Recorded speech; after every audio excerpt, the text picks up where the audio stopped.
President Rigathi Gachagua has warned governors against criticizing the Finance Bill 2023. Gachagua said the bill was a means to generate revenue that will be allocated to the counties for various development plans. Brian Amwai with more.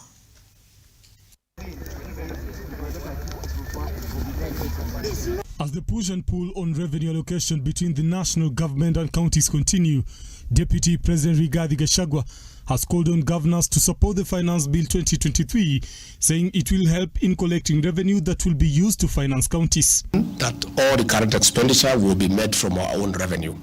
That is why we have certain measures to collect more revenue, to avoid borrowing, because it is not sustainable. The country is having a 10 trillion debt that is not sustainable, and we cannot borrow anymore, save for development. As we have said repeatedly, if you find yourself in a hole, you stop digging and figure out how to get out. And therefore, we shall not borrow money for current expenditure. We shall raise money from our own revenues.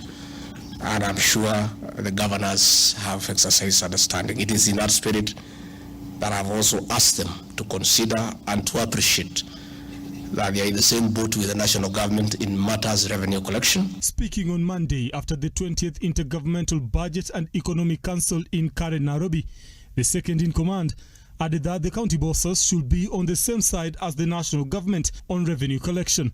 That if we don't collect enough revenue, there will be no money available to the county governments.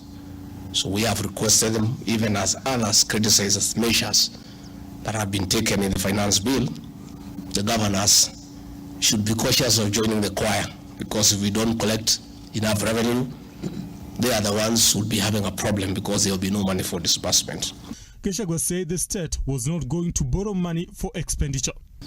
And we still have an outstanding 94 billion that is owed to the county for the months of April, May and June.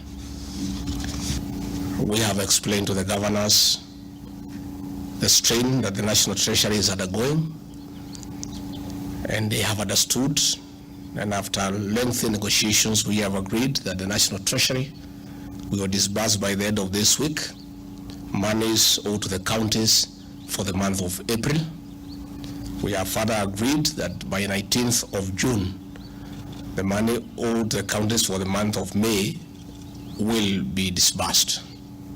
The National Treasury has given a commitment with no guarantees that we shall do whatever is possible to try to raise the money for June before the end of the financial year. But if that is not possible, the counties have been requested to bear with us. Gachagua assured the governors that the National Treasury will allocate revenue owed to counties by the end of the week. Counties and the Treasury have been at loggerheads on delayed revenue allocation as members of the County Assembly threatened to close counties. The Treasury now owes counties revenue for the month of April and May. Brian Amwai, Look Up TV, Nairobi.